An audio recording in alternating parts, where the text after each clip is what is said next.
Good afternoon, Daf Tet. Approximately 8 lines from the top. Tashma. We're still asking whether or not a guy who's riding an animal can acquire the animal. Tashma. One guy, if one guy's riding a donkey, or if the guy's holding on and one guy's holding on to the reins, the guy acquires the donkey, and the other guy who's holding the reins acquires the reins. We see from here that a rider can acquire a donkey.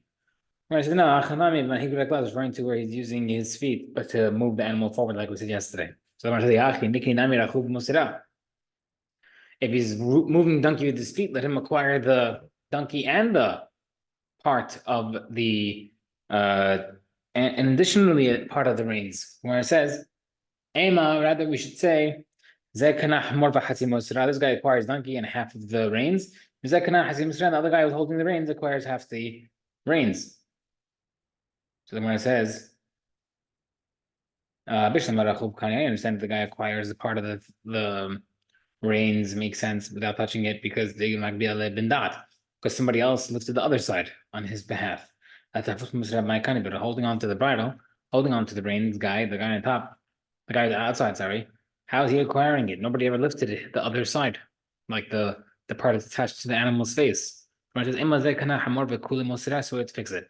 This guy acquired the donkey and the whole reins. The other guy acquires only the part that he's holding. How does that work? If you're trying to teach me that a guy who picks up a lost item to acquire it for his friend, his friend acquires it, that's only when he wants to do it. He's acquiring it for his friend. But over here, if he's trying to acquire it for himself, and he's not going to acquire it for himself, he's definitely not going to have in mind to acquire it for his friend. When it says, this one acquires donkey and the head still, the part that's around the face, the straps that are attached to the face. The other guy who's holding on the reins acquires what's in his hand. And the rest part of the reins, nobody acquires anything. Bival says, really, it's what we said originally. The guy who acquires the reins acquires the entire reins. And how does it work? So since he's able to grab the reins in one shot and bring it to himself, he acquires it without holding the whole thing. I says, whoa, 1 second. Why did they bow that he just said we don't accept it because because if you said that you do accept it, you could acquire something by holding out it partially. Talit if a talit was half on the floor, if a half on a pillar. One guy comes and lifts it off the ground, with leaving the other half still on top of that pillar. The other guy comes and takes it off the pillar. We tell me that the first guy acquired the whole thing without taking off the thing off the pillar, and the second guy acquires nothing. Because he's able to yank it off? No, of course not. We split it. So therefore, therefore, the idea of Rabbi Abahu's concept is not accepted. Tashma. It says Rahuv Basadeh. Someone found an animal in the fields and he rides it. If he lived it in the city, he acquires it. So we see riding acquires it in the fields. Referring to using your feet to move the animal. So says the same thing as leading it. The says last time there's 2 different types of leading. Okay. How come you can't ride it in the city, only in the field? Because generally people do not acquire, people do not ride animals in the city. Therefore, he doesn't acquire through riding in the city. If that's the case, if someone lifts a wallet on Shabbat, and usually people don't pick up purses, wallets on Shabbat. Is he not acquired because he touched on Shabbat? Of course he does. So obviously, even though he was aware on touching money on Shabbat, he still acquires it. So it's over here. If you ride it in the city, you should be acquiring it also. So we have to explain it again. Is referring to about a purchase. The guy told him, acquire the animal the usual way. And since he went against that instruction and did it unusually, it doesn't work. But if it's in the public, on the street, he acquires it. But if he's also a Hashu person, he also acquires it by riding it, because Hashu people ride in the city. He also woman. Kanya, she acquires it because women also acquire it in the city. And he's also a above average type of guy. Kanye also acquires it by riding in the city because they like showing off as well. But a below average guy will not acquire it by riding in the city. Someone told his friend, take this animal, pull this animal towards you, and the point is to acquire the kelim that are on top.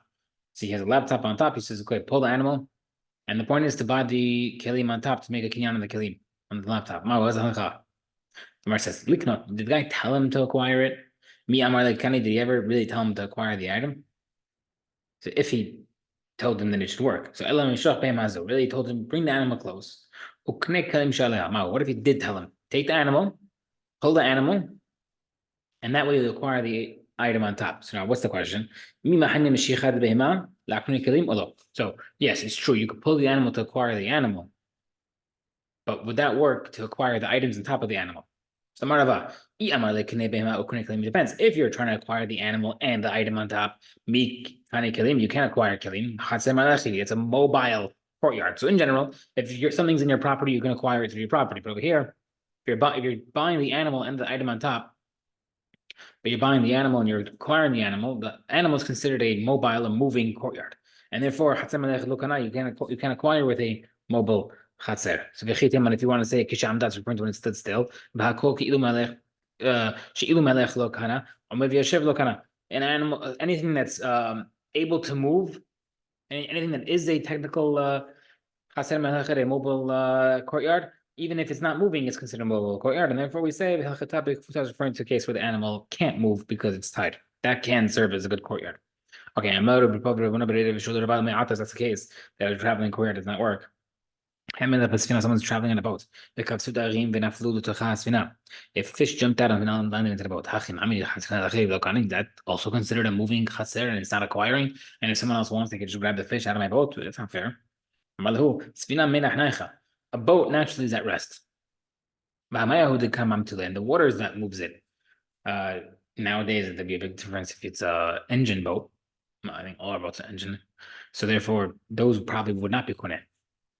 Okay, that's the case. The case of a lady walking in public, and the husband threw the get towards her, into her lap or into her basket.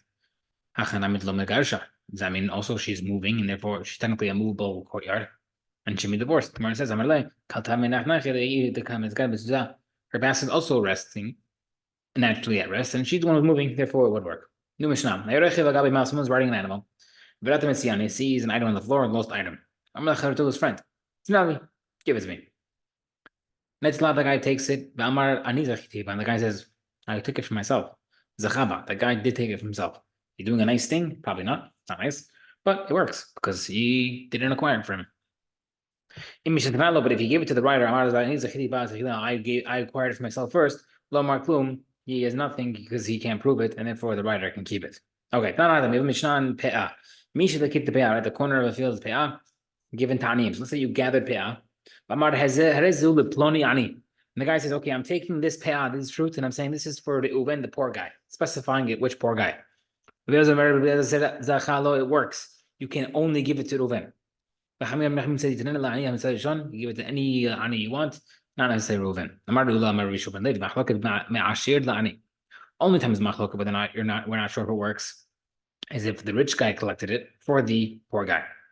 Said it works because if he wants, he could make himself poor. He can make everything himself poor by making everything he owns hefker, and therefore he'll be able to take the payout for himself technically. And once that happens, and once he's able to acquire for himself, he can acquire for his friend.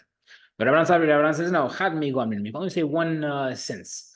So if you want to say since he can acquire for himself, he can acquire for his friend, that works. But you can't also say since he's able to make himself mafkir, hefker, he can acquire it. So back to back, double technicalities don't work. Aval me'ani, but a poor person, David calls the chalo. According to Allah, everybody would agree that the poor person can get it for someone else because he's eligible for himself, he can get it for his friend. Now, maybe this machloket between a poor person to a poor person. Why? Because in regarding to a lost item, everybody's considered ani because everybody's eligible, right? Utanan, and we have an our Mishnah. Someone riding on the animal. Sees a lost item. I told his friend, Tanali, give it to me. And I think I took it. I want it for myself. He acquires it. Now makes sense according to the say in regarding to the Mishnah and Pe'ah, that is a machloket whether or not anybody one ani can give it to another ani. Matzinami, our Mishnah, who would have fit with it? Rabbanani. It would follow Kun Hamim. Because Amar Hamim would seemingly be posek that the guy can't acquire it directly for the owner. And that would fit with the ani to ani, according to Chachamim. But if you tell me that it's only machloket by a rich person to a poor person, but a poor person can acquire for a poor person automatically, Havani would not fit either Chachamim who say that you can't give it from one person to the next, and not Rabbi Ezer who hold that you can't do two migus. So it also wouldn't work. So which according to our Mishnah, which seemingly is a mitzia, those items is like ani to ani, and you want to say there's machloket by ani to ani according to this, then how would our Mishnah fit with that?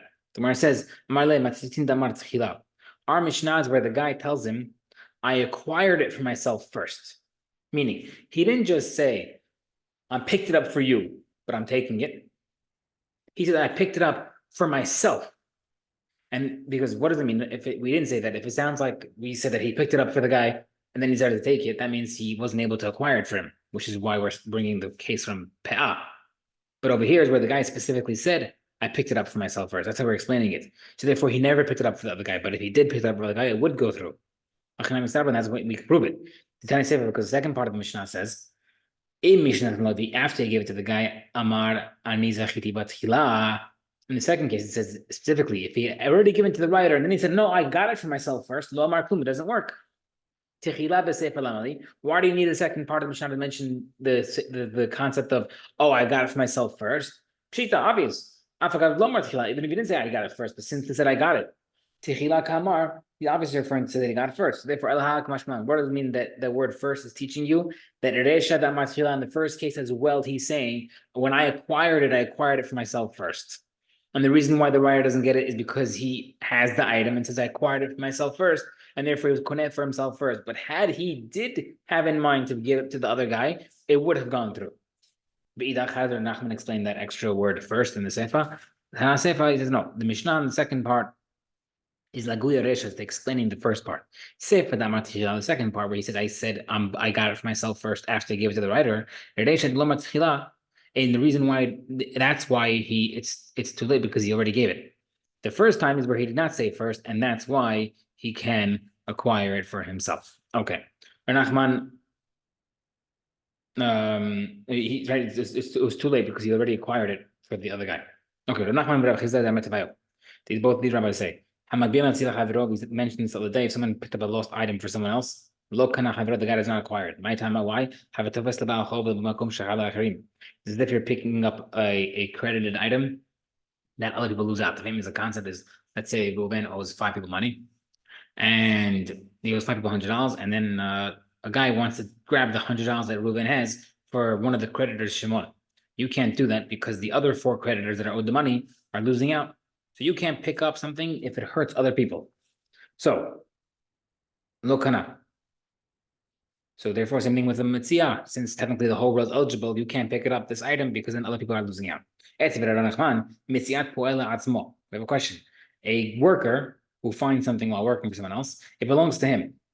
When does the work that he can keep it, not the employer? When the guy told him, he gave him a specific job, weed the grass or dig this over here. Therefore, whatever else he's doing belongs to him.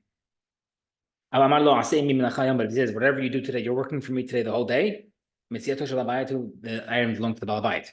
We've seen that Braita that a worker can acquire something for his employer, even though everybody else is losing out. Right? In the second scenario where he's working from the whole day, therefore he can acquire stuff, whatever he acquires goes to the owner. But we see that in Mitzvah, you're finding something and therefore goes to the owner. So how can you do that if it's people losing out? The worker is different. His hand's like the employer's hand. And therefore, technically it's like picking up for himself, but it just happens to be forwarded to the owner. Oh, how's that possible? A worker can't be directly like his owner, his manager's hand, because employer's hand, because we know that a guy can stop working in the middle of the day. The end Baba Kama showed us this. Amar le kokamad lo hadarbe ki had balbaitu ki hadarbe tamachin lehutiv. Right? We say no. It's true. A guy can decide that he's not working all of a sudden in the middle of the day. Until then, however, he does belong to the person who's paying him. But if he wants to stop working in the middle of the day, he can. We have a pasuk that tells us we are Bnei Israel are the slaves to Hashem. Avadaihem.